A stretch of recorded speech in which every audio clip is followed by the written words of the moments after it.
Right now across America, car dealers are sitting on SUVs they're desperate to move.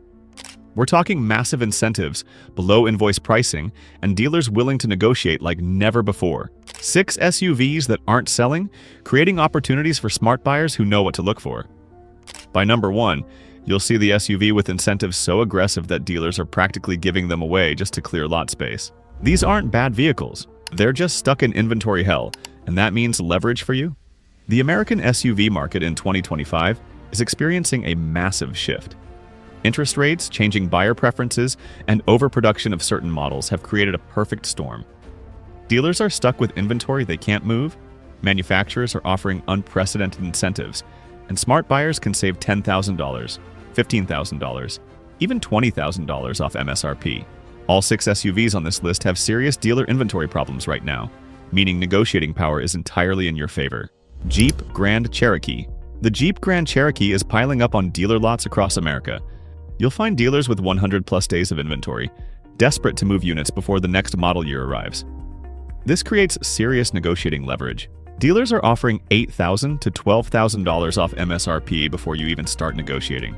Combine that with manufacturer rebates, financing incentives, and dealer desperation, and you're looking at legitimate $15,000 discounts on vehicles that MSRP for $50,000 to $60,000. Here's why they're not selling. Reliability concerns are finally catching up to Jeep. Word has spread about electrical problems, transmission issues, and overall quality control. Buyers who used to automatically choose Grand Cherokee are now shopping Toyota, Honda, and even Ford because they're tired of Jeep reliability problems.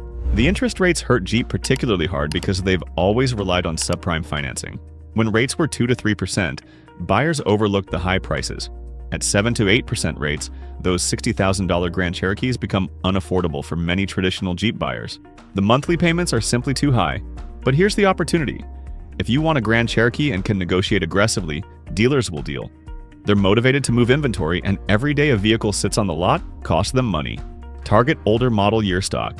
2024 models still on lots in 2025, and you'll have maximum leverage. The 2024 Grand Cherokee L 3-row models are particularly stuck. Dealers ordered too many, buyers didn't materialize, and now they're offering insane incentives just to move them. We're seeing deals at $12,000 to $15,000 below MSRP on well-equipped models. Think about the negotiating strategy. Find a 2024 Grand Cherokee that's been sitting for 90+ days, make an aggressive offer $10,000 below asking, and watch the dealer actually consider it. They need the lot space, they're paying floor plan interest, and they know the 2026 models are coming. Your timing gives you power. The only consideration is that reliability reputation. If you're buying a Grand Cherokee, make sure you get the extended warranty in the negotiation. Dealers are more willing to throw in warranties right now because they need to move units. Number 5 is a Korean luxury brand struggling in America. Genesis GV70. Number 5 is the Genesis GV70, and it's experiencing the harsh reality of being a luxury brand without the badge prestige. These are beautiful, well-equipped SUVs sitting on dealer lots because American buyers don't recognize or trust the Genesis name. Dealers are offering $7,000 to $10,000 off MSRP on a vehicle that already undercuts German competition on price. A $55,000 Genesis GV70 with incentives becomes a $45,000 vehicle. That's luxury SUV features at mid-tier pricing. The problem? Most Americans have never heard of Genesis, or think it's just a fancy Hyundai. Here's the dealer problem. Genesis has limited dealer networks, so the dealers they do have are stuck with inventory. When a Genesis doesn't sell, it sits for months because there aren't enough buyers shopping the brand. This creates massive inventory pileup at individual dealers. The incentives are aggressive because Hyundai is trying to establish Genesis as a legitimate luxury competitor. They're subsidizing deals, offering cheap lease rates, and letting dealers negotiate heavily. For buyers willing to look past the badge, this creates incredible value. But here's what makes the GV70 particularly interesting right now. It's genuinely competitive with German luxury. The interior quality rivals Audi, the performance is solid, the features are comprehensive. The only thing missing is the badge prestige, and if you don't care about that, you're getting a luxury SUV at a steep discount. The resale value concern is real. Genesis vehicles depreciate faster than established luxury brands because the used market doesn't value them the same. But if you're planning to keep the vehicle long-term, that depreciation doesn't matter. You're just getting a great deal up front. Think about the value proposition. A loaded GV70 with $50,000 MSRP, discounted to $42,000 with incentives, offers more features than a similarly priced BMW or Audi. You're getting ventilated seats, premium audio, advanced safety tech, and luxury materials for mid-tier pricing. The negotiating strategy is straightforward. Genesis dealers are motivated because inventory isn't moving. Make an aggressive offer, mention your cross-shopping German brands, even if you're not, and watch them sharpen their pencils. They know they can't compete on prestige, so they'll compete on price. Number 4 is an American icon that's lost its way, Chevrolet Blazer EV. At number 4, the Chevrolet Blazer EV is sitting on dealer lots because GM drastically miscalculated demand. These electric SUVs are piling up, dealers can't move them, and the incentives are getting aggressive. GM is offering $7,500 in manufacturer incentives on top of the federal tax credit, if you qualify, meaning potential total savings of $15,000 before dealer negotiation. On a $55,000 Blazer EV, that's transformative. Some dealers are stacking additional discounts just to clear space. Here's why they're not selling. Range anxiety is real, charging infrastructure concerns persist, and buyers who want EVs are choosing Tesla or waiting for better options. The Blazer EV isn't bad, but it's competing in a market where brand perception matters enormously, and Chevrolet doesn't scream cutting-edge EV technology to American buyers. The early quality issues didn't help. GM had to halt production and fix problems with the initial Blazer EVs, creating negative press that hurt buyer confidence. Even though the issues are supposedly resolved, the damage to reputation lingers. But here's the opportunity. If you want an EV, have home charging, and don't care about the Tesla badge, the Blazer EV at current incentive levels represents serious value. You're getting a genuinely capable electric SUV for thousands less than competitors. The dealer motivation is extreme because EVs sit longer than gas vehicles. Every month the Blazer EV sits on the lot, it's tying up capital and taking up premium lot space. Dealers would rather take a loss and move it than continue paying floor plan interest. Think about negotiating. Find a Blazer EV that's been sitting 60+ days, stack the manufacturer incentives with the federal tax credit, then make an aggressive offer. Dealers are motivated enough that they'll negotiate on vehicles they thought they'd never discount. The charging infrastructure consideration is real. If you don't have home charging capability, the Blazer EV becomes less practical. But if you can charge at home, you're getting a vehicle with 280+ miles of range at a price that makes sense. The top 3 are where the real opportunities exist. Volkswagen ID.4. Number 3 is the Volkswagen ID.4, and it's the perfect example of an EV nobody asked for sitting on. Lots nobody wants it on. VW bet big on American EV adoption, built a Tennessee factory, and now they're stuck with inventory. The incentives are staggering. VW is offering up to $10,000 in manufacturer incentives. Dealers are adding their own discounts, and the federal tax credit applies if you qualify. Total potential savings? $17,500 on a vehicle with $45,000 MSRP. That's a $27,500 electric SUV if you can stack everything. Here's the dealer problem. VW's American dealer network is filled with ID.4s gathering dust. The American buyer who wants an EV is choosing Tesla, and the VW loyalist who likes VW typically wants a gas Golf or Tiguan. The ID.4 exists in a weird middle ground where nobody is actively shopping for it. The early software issues scared buyers away. VW's infotainment system in the ID.4 was buggy, slow, and frustrating. They've improved it with updates, but the reputation damage is done. American buyers have long memories when it comes to quality issues. But here's what makes the ID.4 interesting at current prices. It's actually a solid EV. The ride quality is comfortable, the interior is spacious, the range is adequate at 275+ miles. It's not exciting, but it's competent. And at massive discounts, competent becomes compelling. The dealer motivation is off the charts. VW dealers are sitting on months of ID.4 inventory in a market where EVs already sit longer than gas vehicles. They're desperate to move them before the next wave of inventory arrives. Every ID.4 sold means space for a vehicle that might actually move. Think about the negotiating leverage.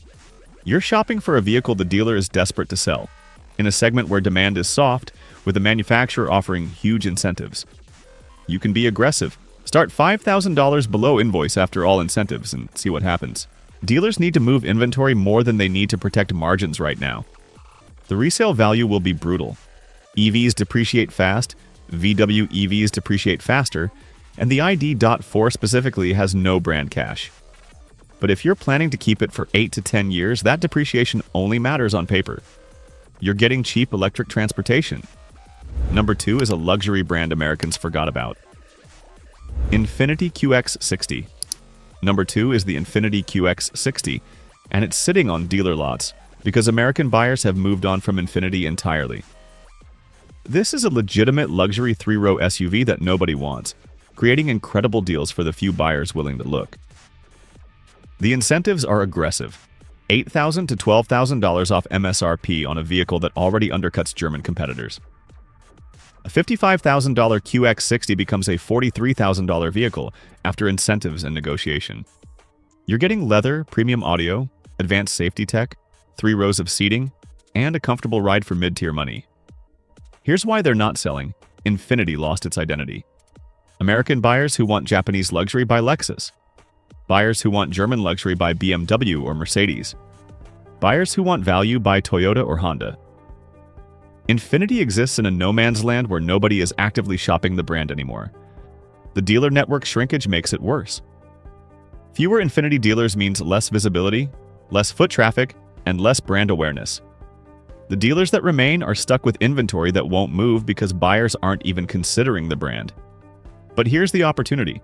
The QX60 is actually a very good vehicle.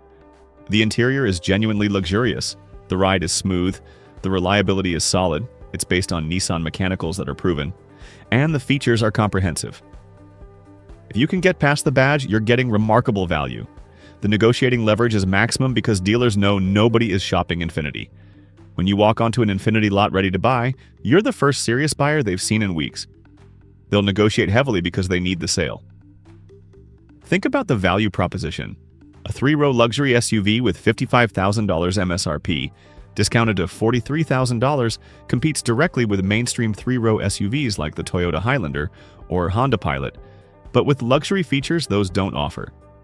You're getting a luxury vehicle at mainstream pricing. The resale consideration is significant. Infiniti vehicles depreciate heavily because the used market doesn't value the brand. You'll take a bigger depreciation hit than a Lexus or Acura, but if you're keeping it long-term, that initial discount compensates for the depreciation. The dealer motivation is extreme. Every QX60 that sits is costing money, taking up space, and reminding them that their brand is dying in America. They'll deal aggressively just to move inventory and free up capital for vehicles that might actually sell. And now the SUV dealers are practically giving away.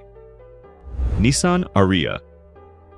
Number 1 is the Nissan Ariya, and it represents the absolute peak of dealer desperation. This is Nissan's electric SUV that nobody wants, sitting on dealer lots for months, accumulating dust and tying up capital. The incentive stacking available right now is unprecedented. Nissan is offering up to $12,000 in manufacturer rebates and incentives. The federal tax credit adds $7,500 if you qualify. Dealers are adding their own discounts of $2,000 to $4,000 just to move inventory. Total potential savings? $20,000 plus on a vehicle with $50,000 MSRP. We're talking about $30,000 electric SUVs if you can stack everything perfectly. Here's why the Ariya is stuck on lots. Nissan's reputation is terrible right now. CVT transmission failures, electrical problems, declining quality. American buyers don't trust Nissan anymore. The idea of buying an expensive, complex EV from a manufacturer with quality concerns scares buyers away. The EV market dynamics make it worse. Buyers who want EVs are choosing Tesla, Hyundai, or waiting. Nissan doesn't have credibility in the EV space. The Ariya exists in a category where buyers actively avoid it. It's an EV from a brand with reliability concerns and no EV reputation. But here's the incredible opportunity. At $30,000 after all incentives, the Ariya becomes the cheapest electric SUV in America. If you can look past the badge and you have home charging, you're getting legitimate EV transportation for used car pricing. The dealer motivation is beyond desperate. Nissan dealers are sitting on Ariyas that have been on lots for 90, 120, even 150 plus days. Every day costs money in floor plan interest. They're willing to take losses just to clear inventory and get liquid capital to order vehicles that might actually sell. Think about the negotiating power you have.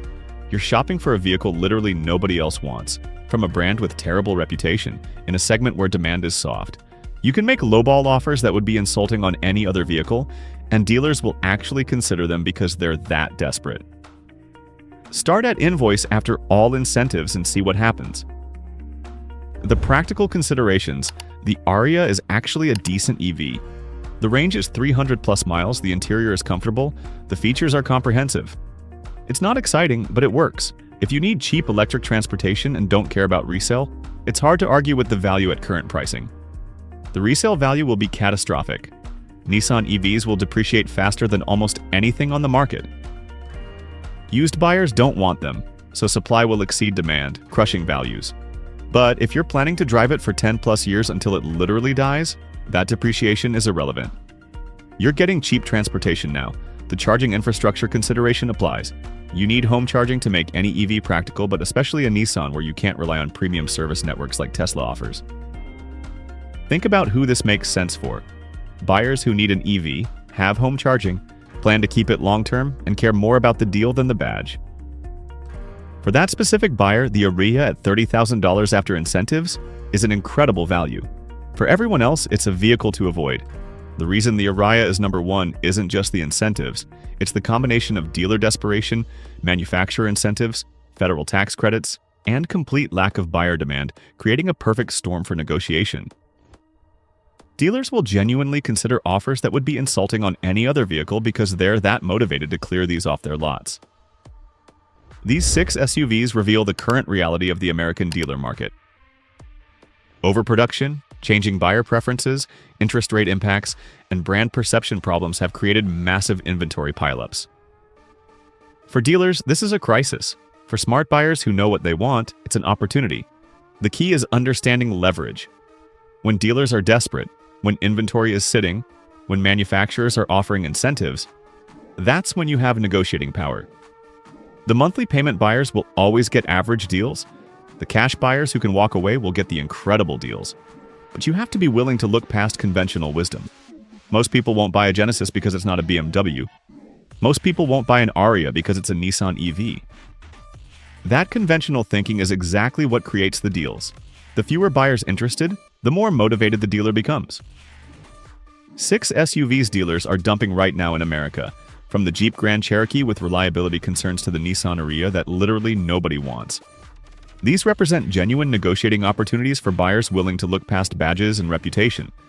If this opened your eyes to current dealer desperation, smash that like button. Have you negotiated a crazy deal recently? What did you get and how much off MSRP? Drop your story in the comments. Real-world data helps everyone negotiate better.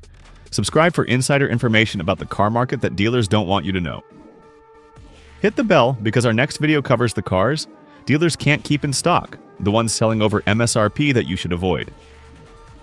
Thanks for watching. Remember, the best deal is always on the vehicle nobody else wants. Be willing to be different, negotiate aggressively, and buy when you have leverage, not when dealers have it.